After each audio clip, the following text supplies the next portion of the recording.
Señor mío, Dios mío, creo firmemente que estás aquí, que me ves, que me oyes. Te adoro con profunda reverencia. Te pido perdón de mis pecados y gracia para hacer con fruto este rato de oración. Madre mía Inmaculada, San José mi Padre y Señor, Ángel de mi guarda, interceded por mí.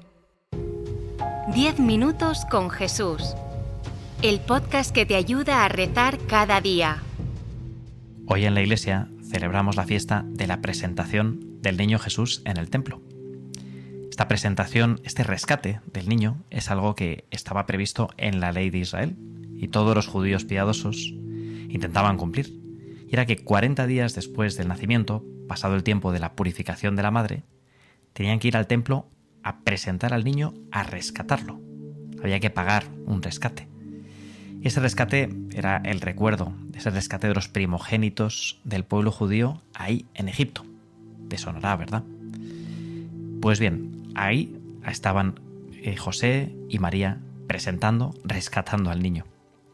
También en muchos sitios, esta fiesta de hoy marca el final de la Navidad. Así, como lo oyes, el final de la Navidad. Esa Navidad que parece que queda tan lejana, ¿verdad? Pero es verdad que en algunos sitios se sigue la tradición de que la Navidad no termina hasta el 2 de febrero, el día de la presentación del niño en el templo. Quizás por eso, en algún sitio, a lo mejor lo has hecho en tu casa, si tienes esa costumbre, pues todavía estará puesto el Belén, ahí en el salón de casa o donde lo tengáis. En cualquier caso, sea el final de la Navidad, no sea el final de la Navidad, vamos a ver, Señor, también, ¿qué nos quieres decir con esta fiesta? Como siempre, yendo al Evangelio, podemos fijarnos en la actitud de José, en la actitud de María. Qué humildad la suya, ¿verdad? María sabía que era la madre del Hijo de Dios. ¿Cómo iba a necesitar rescate ese Hijo de Dios? Pero también quiso someterse a esa ley, como una más. Y como siempre, en el Evangelio aparece una serie de personajes secundarios que son también los que nos dan un poquito la pauta, ¿verdad? Porque nos podemos sentir identificados con ellos, un poquito más que con María o con José. Aquí, en este pasaje del Evangelio que leemos hoy, aparecen dos personajes de estos que nos dan una lección increíble de esperanza. Estamos en el jubileo de la esperanza y ahí aparecen Simeón y Ana, dos ancianos que de alguna manera llevaban toda su vida esperando ese momento. Y ahí está Simeón, emocionado al tener al niño en brazos y canta ese himno, ¿no?, que se reza tantas veces en la iglesia. Ese himno como ya de victoria, de decir, ahora, gracias Señor por cumplir tu promesa y ahora puedes dejar a tu siervo irse en paz. Simeón, ya anciano, había esperado tantos años ese momento. Pero claro, vamos a pedir esas luces al Espíritu Santo para que nos ayude a profundizar un poquito en esta actitud de Simeón. Nosotros, cuando lo leemos en el Evangelio, quizás lo leemos un poco sin más, estamos acostumbrados a ver esta historia. Y es verdad, nos parece algo bonito, algo también que nos dice que Dios no abandona a los suyos, que siempre está de nuestra parte y que siempre va a estar con nosotros. Y así lo sabría Simeón. Pero quería intentar a ver si el Señor nos da luces para profundizar un poquito más en la actitud de Simeón. Cuenta el Evangelio que a Simeón le había sido revelado que no moriría sin ver el Mesías. Simeón, vamos a dirigirnos un poquito a ti, ahí que estarás en el cielo, quizás todavía con el niño en brazos.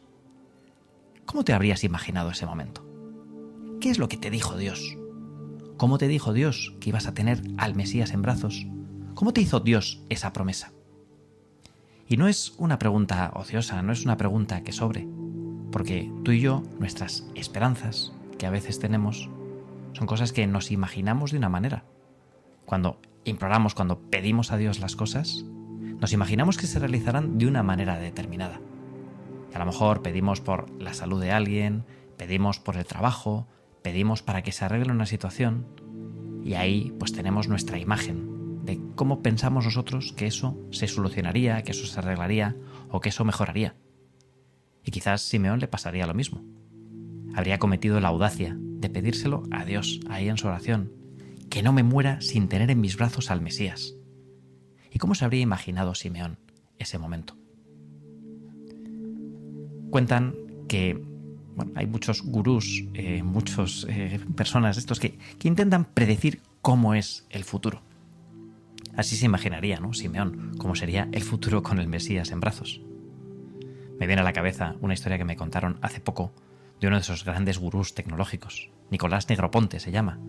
Es uno de los fundadores de uno de los institutos de investigación del MIT. Y en 1984, en una charla, pues hizo unas predicciones que luego resultaron bastante acertadas de cómo sería el mundo digital, el mundo de la comunicación ahora. Y predijo pues las pantallas táctiles, las interfaces que ahora utilizamos, incluso cosas que luego pues han sido como Google Maps, por ejemplo. Predijo también pues que la prensa escrita iba a tener una gran crisis, ¿no?, porque la gente se iba a empezar a comunicar de otras maneras. En fin, empezó a hacer predicciones y predicciones y predicciones.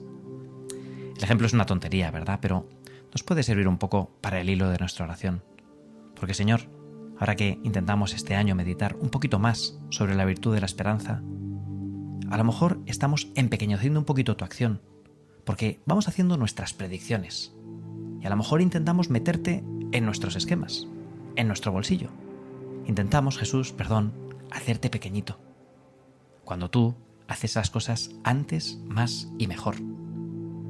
Ese himno, no solo de alivio, sino también de alabanza, de adoración, de acción de gracias de Simeón, es la demostración de que la esperanza de Simeón era una esperanza confiada.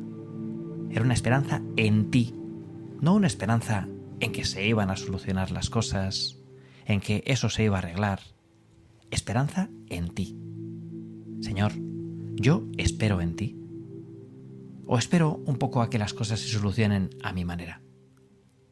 Esperar en ti quiere decir confiar. Y a veces esperar tiempo, tener paciencia. Y a la vez dar razón de nuestra esperanza. Es fácil imaginarse a Simeón contando a sus compañeros, a sus amigos, a sus colegas, a todo el mundo con el que se cruzara y que le quisiera escuchar, que Dios le había hecho esa promesa. Y a lo mejor recibiría un poquito miradas estas de medio lado, ¿no? Dice, ya está Simeón, otra vez con lo suyo de siempre. Pero no se da cuenta que van pasando los años y Dios no se le ha manifestado.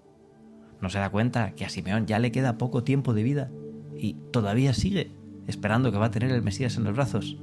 Qué cosas tiene este Simeón, ¿verdad? Señor, que seamos como Simeón. Que esperemos, pero esperemos en ti, no en nosotros. Y así, Señor, tú nos irás haciendo que nos parezcamos a ti. Ese momento exultante de Simeón, cuando canta ese Nunc Dimittis, que se llama así, ese himno en latín, ahora, Señor, puedes dejar irse a tu siervo, ir tranquilo, pues es el fruto de una vida confiada, de una oración perseverante, de tener ese corazón abierto hacia Dios. Así lo decía el Papa Francisco en una de sus catequesis, hablando de esos deberes cotidianos, ¿no?, que debíamos cumplir. Claro, nos decía de alguna manera que no empequeñeciéramos la acción de Dios. Te lo leo. Dice el Papa, es necesario hacer todo con el corazón abierto hacia Dios, de manera que el trabajo, la enfermedad, la dificultad, que todo esté abierto a Dios. Y así nos podemos convertir en santos. Es necesario hacer todo con el corazón abierto hacia Dios, también nuestras peticiones, Señor, y que espere en ti, que no te intente encerrar en mis esquemas, en mis expectativas, porque tú siempre nos sorprendes y haces las cosas, como le gustaba decir a San José María, antes, más y mejor. Por eso, también aquí, con estas palabras del Papa, renovamos esa esperanza en ti, Señor, porque tú nos haces santos también en esa espera y nos pides que seamos perseverantes en nuestra oración y así confiemos. Nos pides que demos razón de nuestra esperanza y así confiemos. Por eso termina el Papa diciendo que el Señor nos dé la esperanza de ser santos. No pensemos que es una cosa difícil, que es más fácil ser delincuentes que santos. No, se puede ser santos porque nos ayuda el Señor. Es Él quien nos ayuda.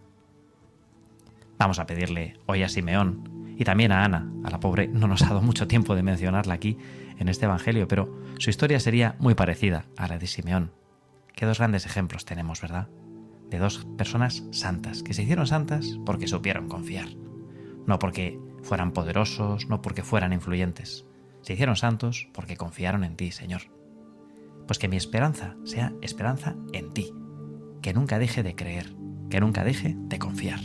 Madre nuestra, ayúdanos. Te doy gracias, Dios mío, por los buenos propósitos, afectos e inspiraciones que me has comunicado en esta meditación. Te pido ayuda para ponerlos por obra. Madre mía Inmaculada, San José, mi Padre y Señor, Ángel de mi guarda, interceded por mí. 10 minutos con Jesús. El podcast que te ayuda a rezar cada día.